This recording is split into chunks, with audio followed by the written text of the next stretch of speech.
Hi எல்லாருக்கும். தூத்துக்குடி மக்ரோன்ஸ் எப்படி செய்யறதுன்னு பார்க்கலாம் இந்த வீடியோவில். நான் வந்து 2 எக் ஒயிட் எடுத்துட்டு அதை நல்லா இந்த மாதிரி விஸ்கர் வச்சு விஸ்க் பண்ணிக்கிட்டே இருந்தேன். அது விஸ்க் பண்ண அந்த எக் ஒயிட் வந்து முட்டையோட வெள்ளை வந்து நுர தள்ள ஆரம்பிச்சிச்சு.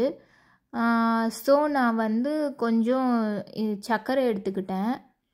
சர்க்கரையை பொடி பண்ணிக்கிட்டு 2 எக் ஒயிட்டுக்கு நான் 100 கிராம் நட்ஸு போடுவேன் இதில். ஸோ அந்த 100 கிராம் அளவுக்கே நான் சுகரும் பொடி பண்ணி எடுத்துக்கிட்டு விஸ்க் பண்ணுறப்போ நடுவில் சர்க்கரை கொஞ்சமாக ஆட் பண்ணேன். ஆட் பண்ணிவிட்டு மறுபடியும் நல்லா வந்து பீட் பண்ண ஆரம்பித்தேன், விஸ்க் பண்ண ஆரம்பித்தேன்.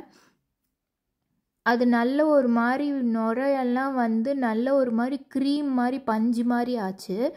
அது வந்து நீங்கள் விஸ்க் பண்ணிக்கிட்டே இருக்கணும். ஒரு 7 நிமிஷம் 8 நிமிஷம் விஸ்க் பண்ணிக்கிட்டே இருந்தால் அதோட தண்ணி மாதிரி இருக்கிற க்ரீம் கன்சிஸ்டன்சி எல்லாம் மாறி கொஞ்சம் கெட்டியாக இருக்கிற மாதிரி க்ரீம் மாதிரி அது மாறும். நீங்கள் ஒரு ஸ்பூனில் அதை இப்படி எடுத்து கீழே தலைகீழால் வச்சு பார்த்தீங்கன்னா அது ஒழுகாது, அப்படியே கெட்டியாக ஒரு சேவிங் க்ரீம் மாதிரி இருக்கும். இப்போது நான் ஒரு 100 கிராம் நட்ஸ் எடுத்துக்கிட்டேன். என்கிட்ட முந்திரி பருப்பு அவ்வளோக்கு இல்லை, ஸோ பாதாம் பருப்பு ஜாஸ்தியாகவும் முந்திரி பருப்பு ஒரு அளவும் நான் எடுத்துக்கிட்டு 100 கிராம் மொத்தம் எடுத்துக்கிட்டேன். அது இந்த மாதிரி கோர்ஸாக, அதாவது குருணையாக மாதிரி பொடி பண்ணிக்கிட்டேன் மிக்சியில் போட்டு. அதுக்கப்புறம் அதை நான் இந்த விஸ்க் பண்ணி வச்சுருந்த முட்டை வெள்ளையோட நான் அதை வந்து சேர்த்துக்கிட்டேன்.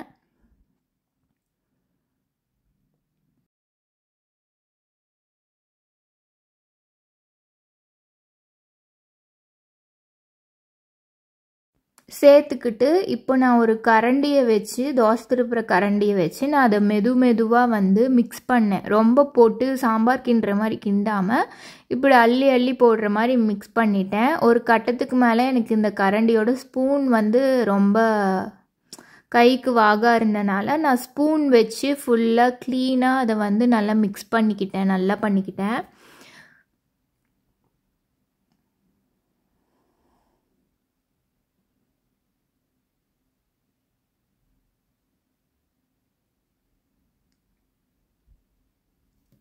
இந்த மாதிரி ஸ்பூன் வச்சு பண்ணுறப்போவும் நீங்கள் இவ்வளோ வேகமாகலாம் பண்ணாதீங்க. நான் பண்ணுற மாதிரி ஜென்டிலாக ரொம்ப ஸ்லோவாக மெதுவாக பண்ணுங்கள், கலக்கிறது சொல்கிறேன். அதுக்கப்புறம் இந்த நிறைய வீடியோஸ்லாம் இந்த பைப்பிங் பேக் வச்சு அந்த ஷேப்புக்காக சொல்லுவாங்க. என்கிட்ட பைப்பிங் பேக் இல்லை, ஸோ நான் ஸ்பூன்லேயே பண்ணலாம். அது ஒரு பிஸ்கெட் மாதிரி கூட டெக்ஸ்சரில் பார்க்குறதுக்கு அதே மேக்ரோன்ஸ் மாதிரி இருக்காது, ஆனால் டேஸ்ட் அதே மாதிரி இருக்கும்.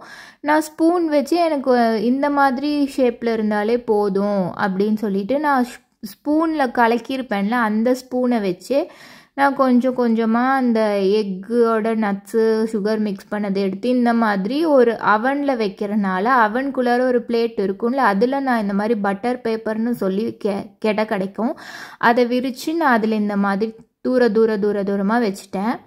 அதுக்கப்புறம் அவனில் 100 டிகிரி செல்சியஸ்க்கு 1.5 மணி நேரம் வைக்கணும், ப்ரீ ஹீட் பண்ண அவனில்.